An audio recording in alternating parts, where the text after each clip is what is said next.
मुख्य हवेलियों में श्री कृष्ण को शंखनाद या घंटारों से जगाया जाता है।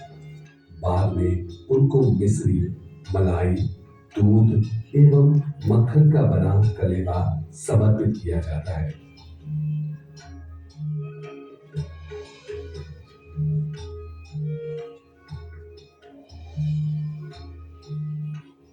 श्रृंगार। मंगला के बाद प्रभु को स्नान कराया जाता है और ऋतु अनुसार वस्त्राभूषणों से अलंकृत किया जाता है। यथा ग्रीष्म में महीन, सूती एवं जाड़े में रेशमी वस्त्र पहनाए जाते हैं। श्रृंगार विधि संपन्न होने पर अपने आप को देखने के लिए श्री ठाकुर जी के सामने दर्पण रखा जाता है। सिंहासन पर विराजमान भगवान की दोनों ओर मुलायम तकिए रखे जाते हैं। निज मंदिर को चित्रों एवं पिछवाइयों से सुशोभित किया जाता है। श्री ठाकुर जी की पसंदीदा वस्तुओं की जानकारी और वे सब उन्हें कब समर्पित किया जाए, उसका सही ज्ञान ही पुष्टि मार्ग का सही ज्ञान है।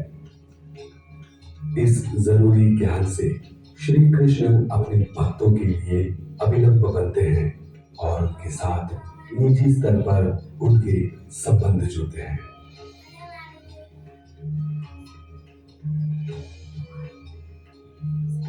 ग्वाल अर्थात उस समय के दर्शन जिसमें श्री कृष्ण की गोपाल बाल के रूप में सेवा होती है।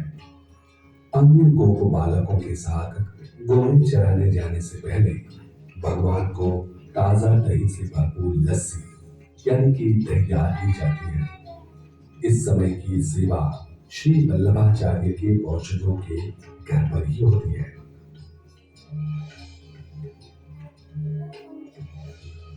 राजभोग।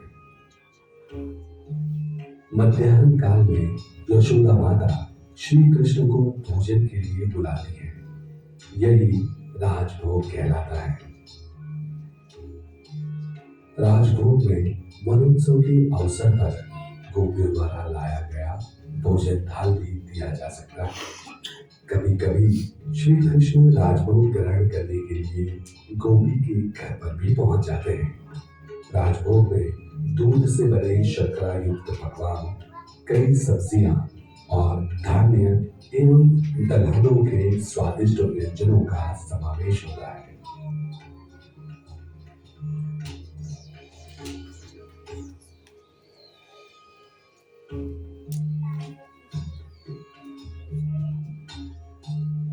उत्थापन।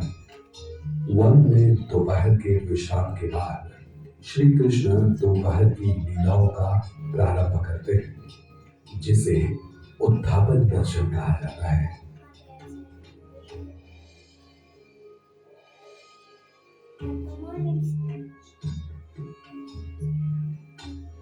भोग। पुलिंदी नामक बीलनियों ने प्रभु को फल समर्पित किए थे। बाद में भगवान गायों को घर की ओर लौटाते हुए प्रतीक्षा में निरत अपने भक्तों के दिन भर के विरह को समाप्त करने के लिए घर की ओर प्रयाण करते हैं।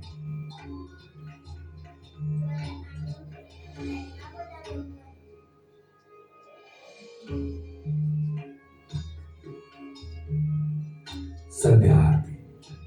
शाम को जब भगवान अपनी गौ को लेकर घर पहुंचते हैं, वह संध्या आरती का समय होता है। गोकुल में प्रवेश होते ही भगवान को कई सामग्रियां समर्पित की जाती है और उनकी आरती उतारी जाती है। उनका सानिध्य भक्तों में प्रसन्नता का भाव भर देता है।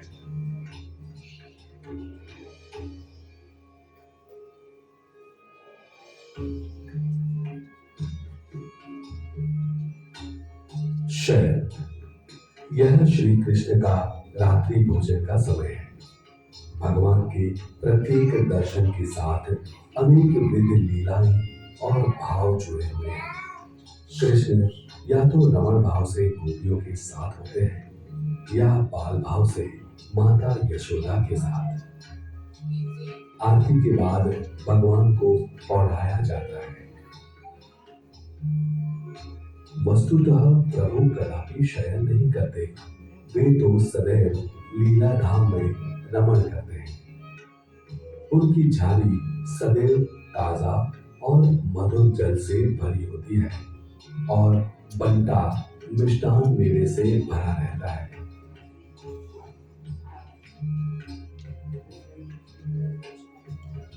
इस प्रकार सेवा का प्रत्येक क्षण श्री ठाकुर जी की सुविधा के भाव से परिपूर्ण होता है।